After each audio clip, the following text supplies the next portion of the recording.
Hello and welcome back to another episode of Critical Reactions with your host Bryan. We're going to continue on with this week's theme of the good black metal, checking out, a little bit tongue-in-cheek, the black metal that I would probably enjoy, which makes it good in a sense.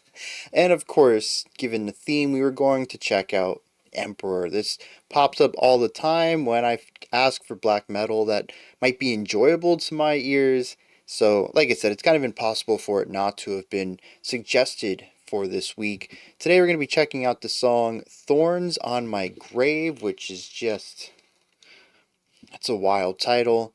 Let's dive into it, see what Emperor is bringing to the table today.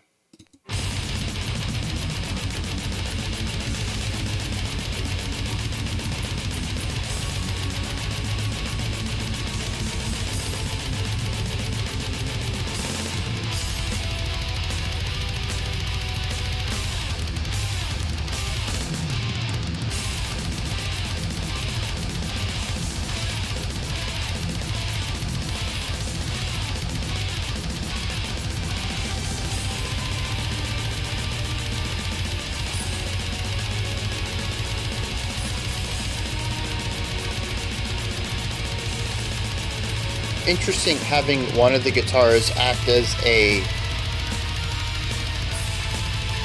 root tone and the other guitar moving around, giving us this fluctuating dyad with a static section to it.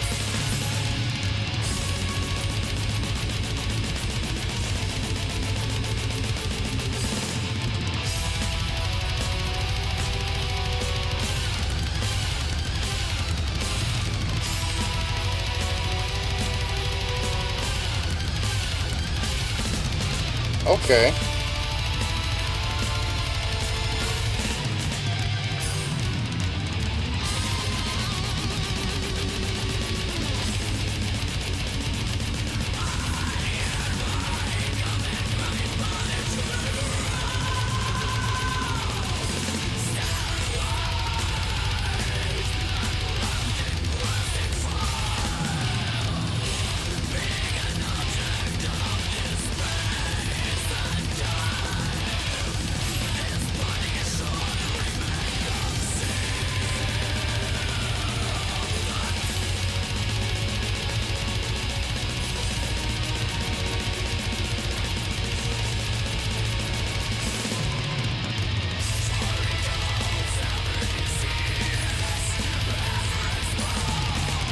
Yeah, I'm digging the use of the strings. Even if right here they're more of set dressing than anything else, they're not consistently utilized that way.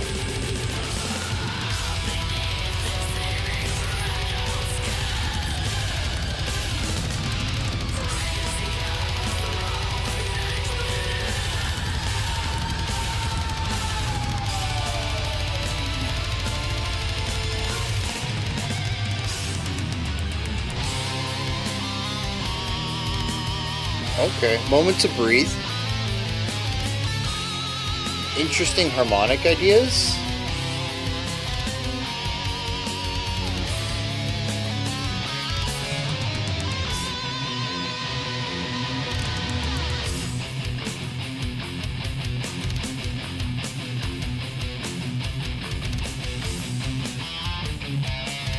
Yeah, I was gonna say the snare pattern's wild. Got some straight up Megadeth inspiration from here.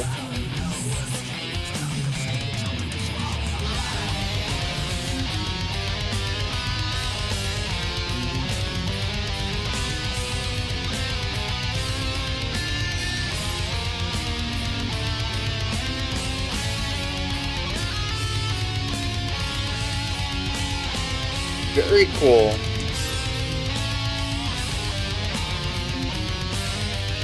Yeah, a little bit of counterpoint here between the two guitars.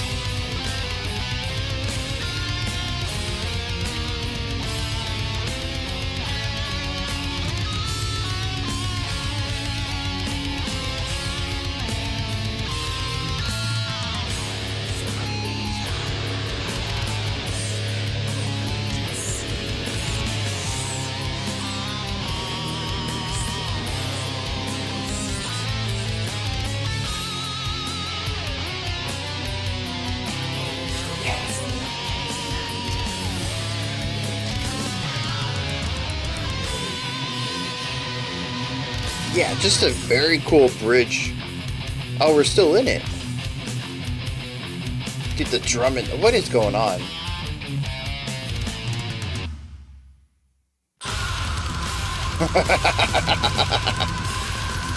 So that's our transition back into the verse.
So yeah, this is good. This is the good black metal. I can get behind that.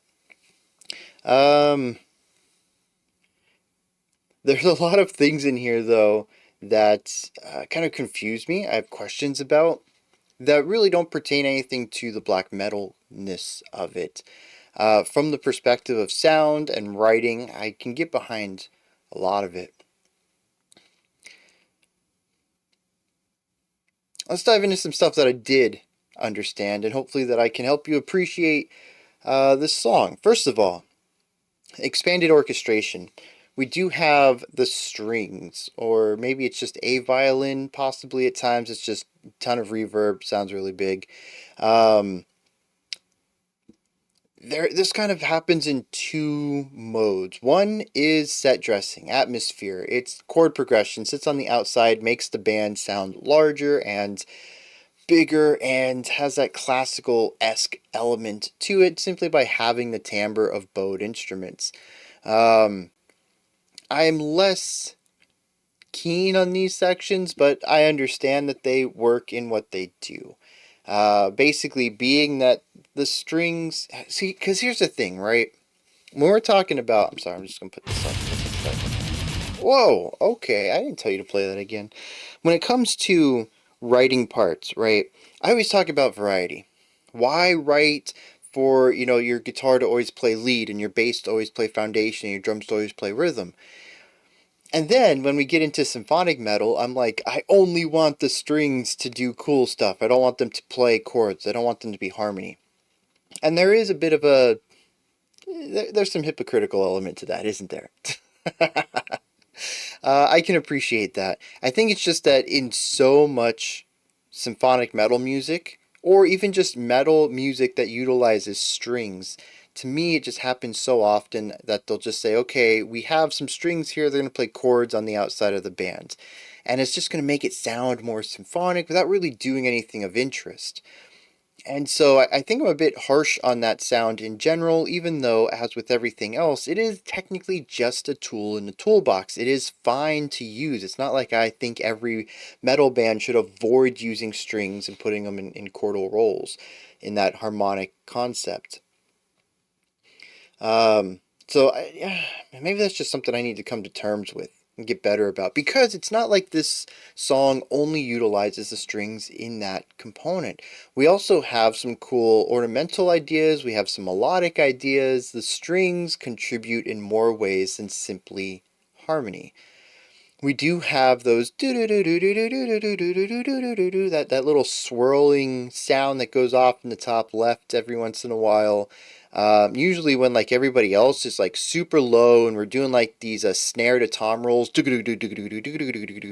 they like got this cool swirling thing going on. Like it fits everything beautifully, and on top of that, it also just sounds cool on its own.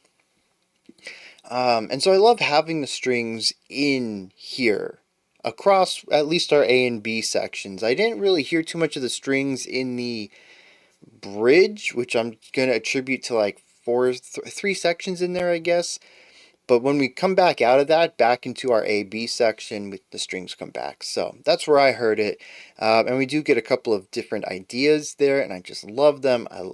The concept itself works really well. And what I think works well about it beyond just the composition of the strings is the sound of the strings. They do have a little bit of extra reverb on them. They sound larger, but they also cut through everything. They are very clearly heard, and that actually goes towards everything on here. There is a strong high fidelity production on this track that allows a clarity to every instrument, including the vocals, which for black metal, I mean, that's pretty big.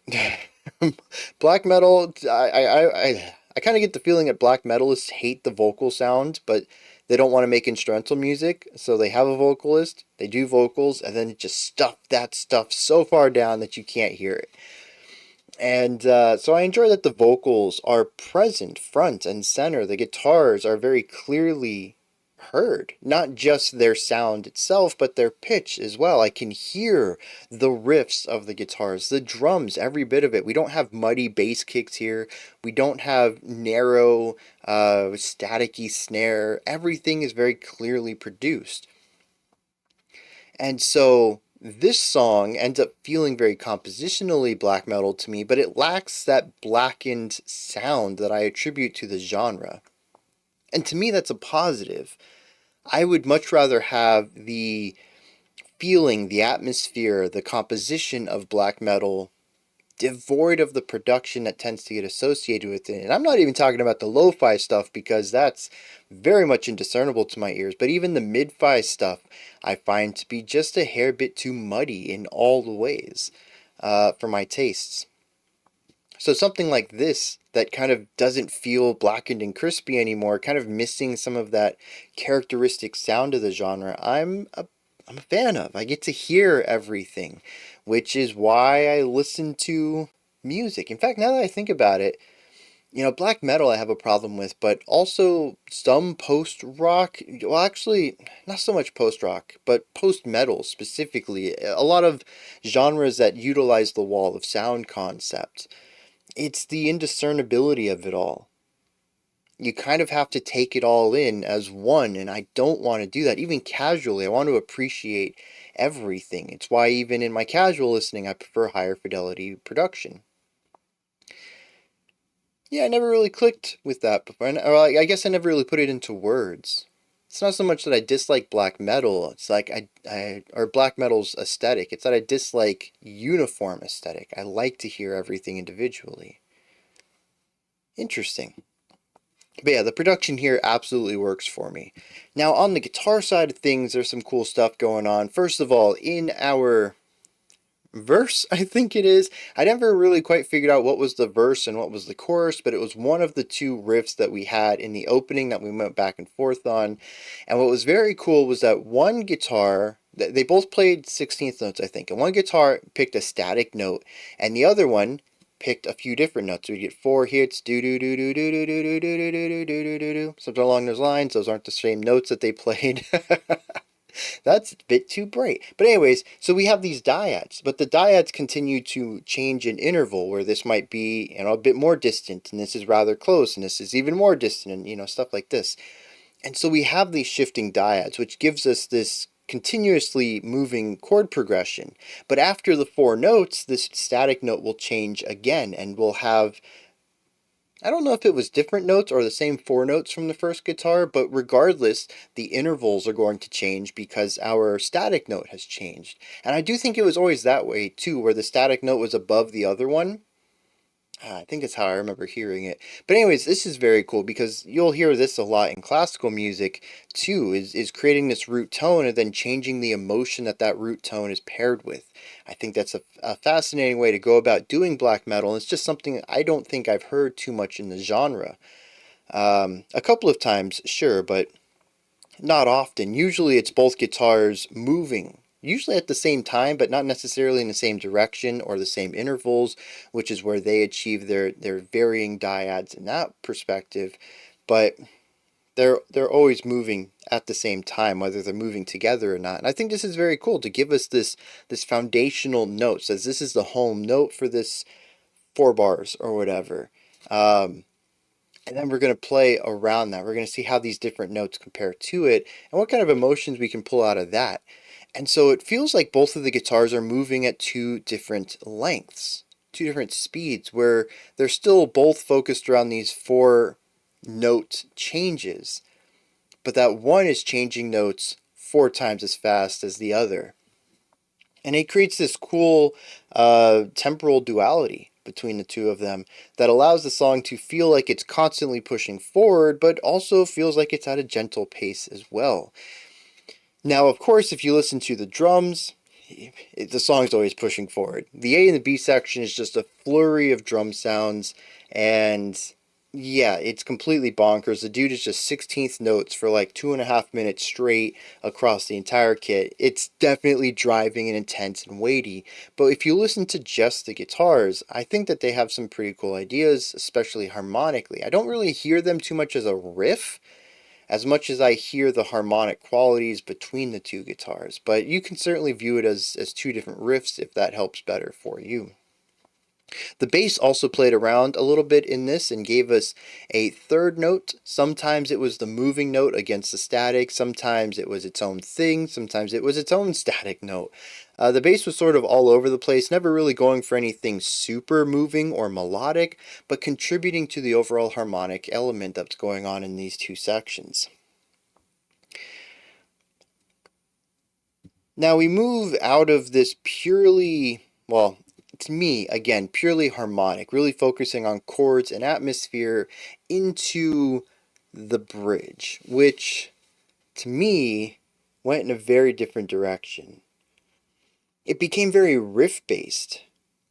The drums backed off, kind of slowing things down a little bit, giving us a little bit of syncopation between bass, kick, and snare, rather than the rigidity of 16th notes.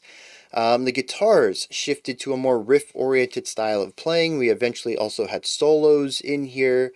The bass kind of slowed down quite a bit too, holding out notes rather than continuously playing them. To me, it kind of entered into something a bit more deathy in a way. But we also had a very distinct Megadeth tribute moment. So that was interesting too.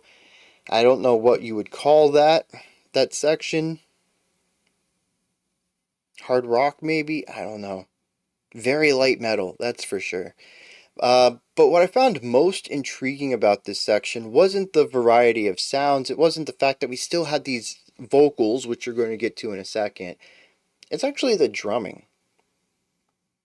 You see, when the drummer is static, rigid in its rhythm, consistent 16th notes all the time, the only choice is what are you going to play for the 16th note? Are you going to do blast beats? Are you going to do a run from the snare to the toms? Are you going to do cymbals?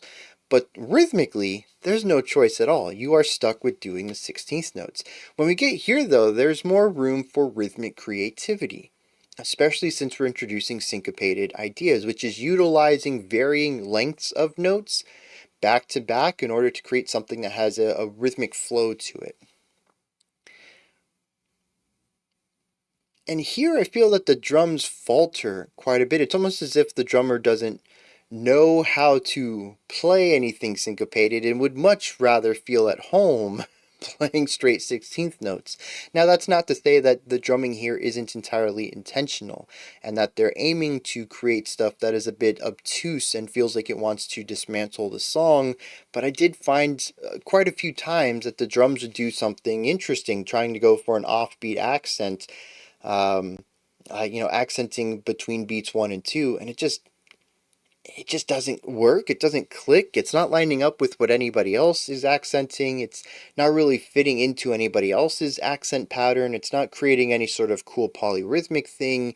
It sort of just feels like a rogue accented note that the song can't really support in any way. And there's quite a few moments where I was like, oh, geez, the song, I mean, they're trying their hardest to get the rhythm back going, but it feels like it's going to fall apart here. And it always came down to a snare accent in a strange place. Very obtuse accent patterns. Now, again, like I said, this could be entirely intentional. This could be what they wanted this section to sound like. But when I bring in the vocal rhythms, when I bring in the bass and guitar rhythms, when I listen to the other 90% of the drum rhythms, when I listen to the melodies at play here, the riffs that are going on, nothing else is really going for this obtuse, experimental, avant garde rhythmic concept. And so it feels very out of place. And again, that could still be intentional, but to me it sounds. It just sounds very like a very novice idea. Doing something odd for the sake of oddity, not something that benefits the song in any way. It's like, hey, I can play something weird here, so I will, and not so much does this help the song in any way. And to me, again, it feels like a sort of novice experimentation. So, if there's been interviews about this, or if anybody else has their own perspective on it, please let me know. This is just my opinion about the perspective, about that section, but it was just a very consistent element that I did not like what the drums were doing when they tried to be a bit more experimental with that stuff. It always felt like the song was getting ready to fall apart. The band would just push through, manage to get through it, get things lining up again. Every, the cogs get back in sync with everything. It's a perfect machine. And then there's another rogue snare thrown in there, and it feels like, pieces are going to be popping out of this clock or something like that. It's a very obtuse idea that none of the rest of the song feels like in any way. However, in this section, we are paired with some really cool riffs. I love the sort of creeping energy that we have through a lot of these. We have the guitar solos, which I thought was awesome. The layering of it, too. The guitar solo with the guitar melody and the bass trying to come in with a third part of counterpoint, and all of it sort of working together into something exceptionally complex. And then the vocals on top of that, just giving this gnarly black metalness to it all. Everything just works really well, except for when those snare hits come in. But the rest of the drumming it works well for this section too. It's just such a smooth idea. And I love it. It sits in strange juxtaposition to our A and B sections. It feels nothing like anything else in the song, and they don't even try to justify it in any way either. We sort of just enter into this section randomly, and then we have like 2 bars of silence before coming back into the black metal stuff, the constant 16th notes. They're like, we don't need to justify this section. We don't need to connect it to anything. We just wrote some awesome stuff here, and you know what? You're just going to have to deal with the fact that it's in the middle of this black metal track. And like I said, no justification, no transitions between it all. It sort of just happens in the middle of this black metal track. And like I said, they even ditched the violin. A core element, I think, of their A and B section isn't present at all in their bridge. It feels so distinct from everything else. But it's lovely. I really enjoy the complex writing in it. So, yeah, man, now that I think about it, it is just like its own little song. It's like they wrote the second track and didn't want to make it its own thing. So they just stuck it into an existing song and decided to make it 6 minutes instead of the 3.5 it was going to be. What a wild idea. This is a wild group, Emperor. You just do whatever you want here. The last thing I need to bring up, and it's going to be real quick, is the vocals. Dude, the first time they came in, I had to stifle some laughter. There is something very campy, absurdly over the top about them. And, it's about Bryan, right? There is something very absurd and over the top. I think about harsh vocals in general. Some things it just feels more natural to accept. Other things it takes some time. The vocals here, they would definitely take some time. I got to a point where I just kind of accepted them. I don't think I ever really enjoyed them, but they weren't as absurd as the first time I heard them. But there is something very, very over the top about them. And I don't know if it's the delivery or the production that's put on them. There's a lot of stuff that goes into crafting this sound. I would be very, very surprised if the vocalist makes all of this sound on their own.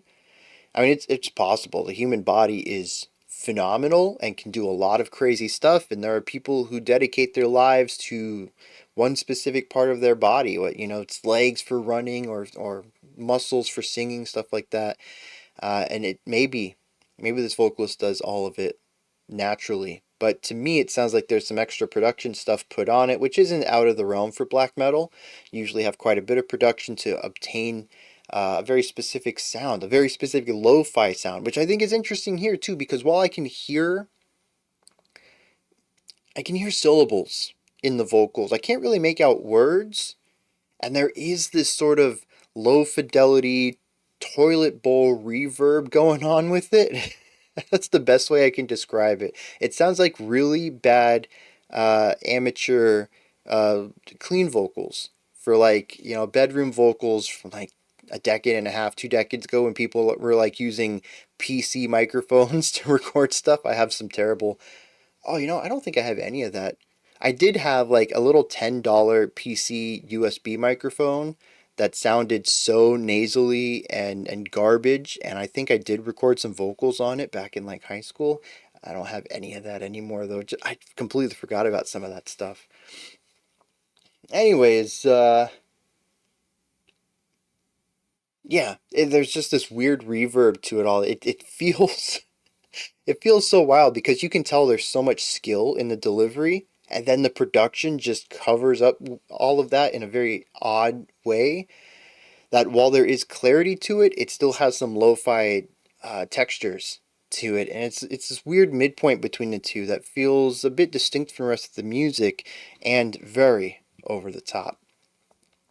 So yeah, when you saw me chuckle a little bit when they came in, that's why. It took me a second to get over that hurdle and work with them. Um, Lyrics. I don't know, man. Black metal lyrics. They really exist in two primary forms.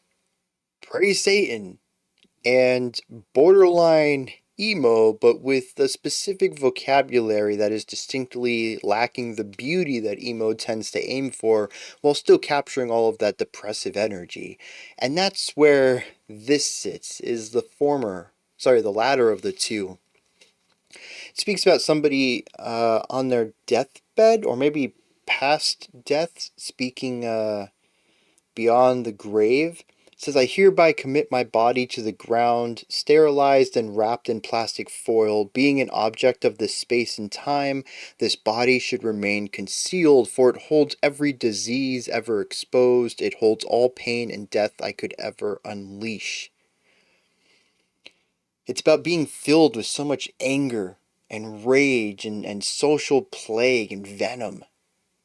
Just hating everything and saying the best thing for me is to be buried 6 feet under, for me to move on to the next phase of existence, because I am no good alive.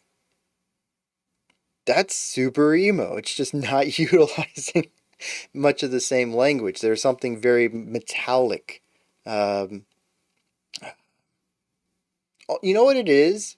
Metal lyrics, I think this is the big differentiation, where emo tends to be beautifully flowery in a lot of ways and tends to pretty up the depression. Metal, when it goes for something like this, and sort of in general, but specifically in this realm, it goes for pulp. It goes for over the top, in your face. It has that 90s radical, everything's oozing and pulsating kind of ugly energy. The what was that stuff called? There was these toys and trading cards that used to have like Garbage Pail Kids. That's what it was. There was just something about the 90s where it was like everything was extreme, and that included vulgarity. And that's sort of how I feel a lot of metal is, or at least was in a specific couple of decades. And that's where black metal sits. it isn't beautiful and flowery and trying to dress it all up. It's trying to be as putrid and vile as it can. And so while the thematic elements might be very emo here, the language is very metal. But even says since the first glimpse of my existence I have fed this greedy infection, an aimless search for potential persistence, found no escape from the fatal injection of life. Basically, since I was first born, I've just been this angry, ugly person, and nothing has changed. And so, I'm ready to be done with this life. And that's the whole song. Life sucks. I'm angry. Bury me today, please. And a lot of the ferocity of the song matches that energy really well. And I like how the bridge does pull the energy back a little bit, kind of showcasing a bit of lethargy to the overall weight and intensity of our A and B section that allows it to feel a bit heavier rather than this blistering speed that's constantly pushing forward to this next idea. It does kind of lean back a little bit and explores the weightiness of it. And I like that because the lyrics are weighty, they're very heavy. But most of the music feels like it moves at a blistering speed. It's very light on its feet. And so we do take that moment to kind of get that thematic resonance with the emotion of the lyrics. Those are just my thoughts, though, on Emperor's Thorns on My Grave. Let me know what you thought of this. If there's anything that stood out to you, anything you would like to add on to what I said or correct me on, maybe you just have your own thoughts, opinions, and perspectives on this track, let me know down in the comment section. But above that, in the description box, you'll find a link to Linktree. Takes you here, you can find links to my music, ways to support the channel, a link to the Discord server, and so much more. Above that, if you could, like, subscribe, and ring the bell. I greatly appreciate all three of those. We do have a special selection coming up next. It is also some experimental-ish black metal. It just happens to work with the theme for the week if you're interested in that. I don't know how experimental it is or in what directions it experiments on, but maybe it'll be some of that good black metal. Otherwise, I'll be back tomorrow at 5 p.m. Eastern Standard Time, 9 p.m. UTC. I was going to say 11, and that's not accurate any time of the year, daylight saving time or not. I've never said that in my life. Yeah, 5 p.m. Eastern, 9 p.m. UTC. We'll continue on with this week's theme. Until next time, remember to be critical, not cynical, of the music you listen to, and have a fantastic morning, afternoon, or evening, whenever you choose to watch my videos.